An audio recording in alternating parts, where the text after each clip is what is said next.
Evelyn to Phil, December 16th, 1942, 1 p.m. My sweet. Yep, I was right. 2 letters this morning. And such interesting and sweet letters. I'm glad the matter of Adele's name has been settled and that you had such an enjoyable time.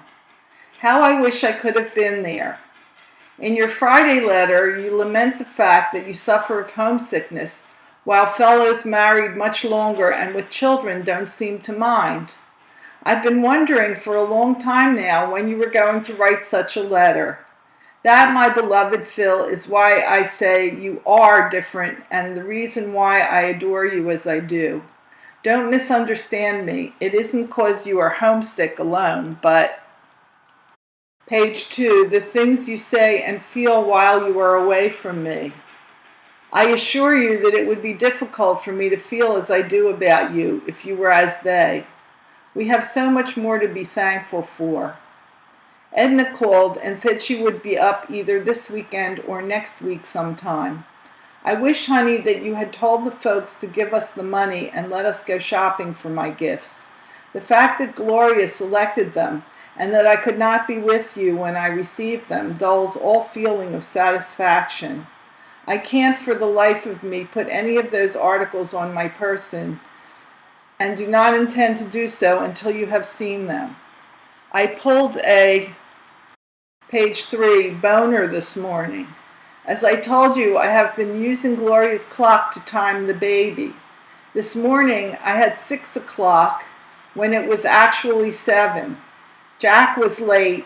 Gloria just about made it. My mom, who has been sleeping with me, got home too late and everything in general went berserk. I felt awful. My mother gave me Ruth's Mickey Mouse wristwatch to wear, but it has to be wound too often in order to keep perfect time. When you come home, that's the first must on our list. I hope, baby, that you get paid shortly. At present, I owe insurance and both moms a total of $20. I haven't any money and I need so many things. It's becoming increasingly, page 4, difficult to obtain evaporated milk in quantity.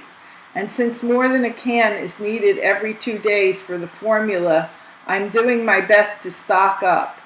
It takes money though, and I can't borrow much more from either of the moms. I haven't decided what to do in case of a blackout. It would be out of the question to black out our room at the present time.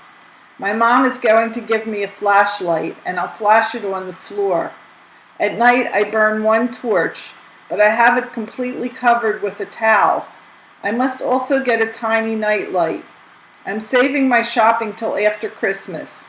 By that time I'll be able to go myself, and I'm looking forward to, page 5, it.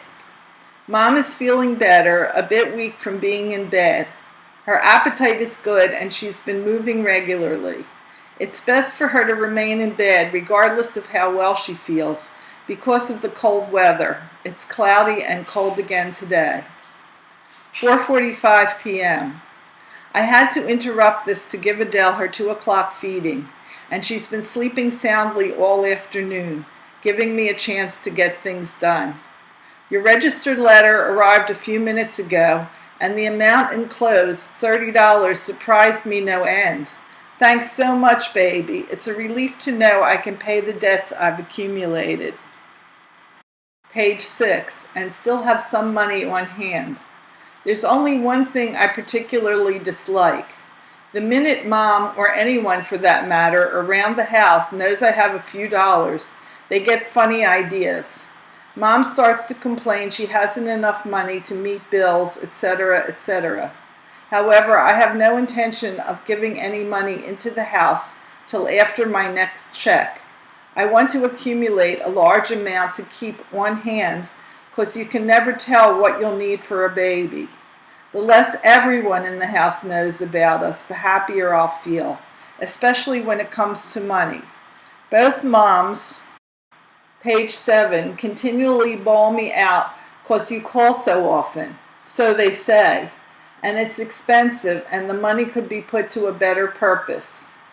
Whenever possible, sweetheart, Please pay for the call when you call. Then no one except you and me will know exactly what it costs. It annoys me terribly to be constantly called down for these supposed shortcomings. It's such a joy to hear your voice, and as long as it is merely a weekly proposition, I don't expect to be annoyed further. Harry said today that Adele is getting prettier and that someday she'll be a pretty girl. I can see signs of it too. I could eat her up. AJ, darling, she's that sweet. I'm sure you will too. My mom will mail Eddie's package tomorrow. I finally got Ed to wrap it, and I have it ready for shipment. Lord knows when it will reach you. Before Christmas, I hope. It comes from Dairy Maid, and their stuff is really delish. Everyone seems to be of the same opinion, that I'm looking well. I feel very good this evening, more like my old self. I feel stronger each day. About turning out cute little girls in job lots, see me in bed sometime, and I'll let you know, baby. In closing, may I add the adoring love of both your sweethearts, Adele and Evie. P.S. At first the registered letter frightened me. I hope, dear, you two have sufficient monies remaining for your needs. Philip to Evelyn, Wednesday, December 16th, 9:20 p.m.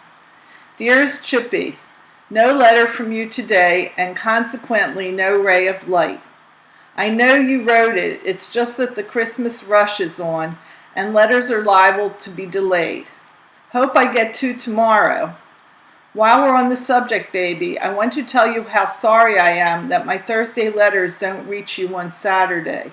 I'll make a point of writing early tomorrow, if at all possible. I was to have news of the school for you today, but we didn't go, nor did we hear a thing about it, so I guess I'll have to wait developments. We're still killing time here, and there isn't much to write about, except the weather, which was bitter today. The days are going very slowly indeed, and sometimes I wonder if my patience will hold out till January 20th. It seems so far away. To add to my general discontent, things are happening in the company which are aggravating to a good percentage of the men. But since there's nothing anyone can do about it, I won't burden you with the details. Suffice it to say that we're... Page 2, plenty burned up. I find myself strangely at a loss for words, and I'm having trouble filling both sides.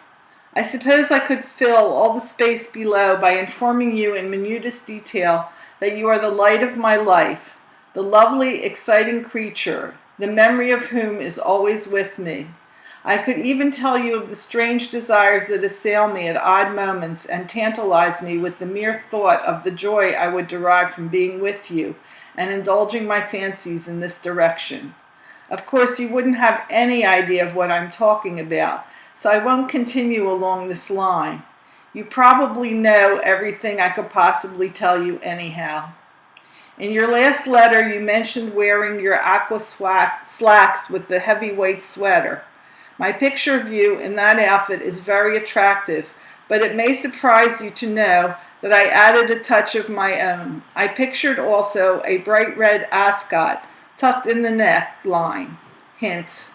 It's almost time for lights out, dearest, so I'll say good night and God bless you and our little Adele. Don't for my sake tack any pet names on her. It's not dignified, and besides, she has a perfectly good name already. Please call her Adele, will you, honey? Love to all from your Phil.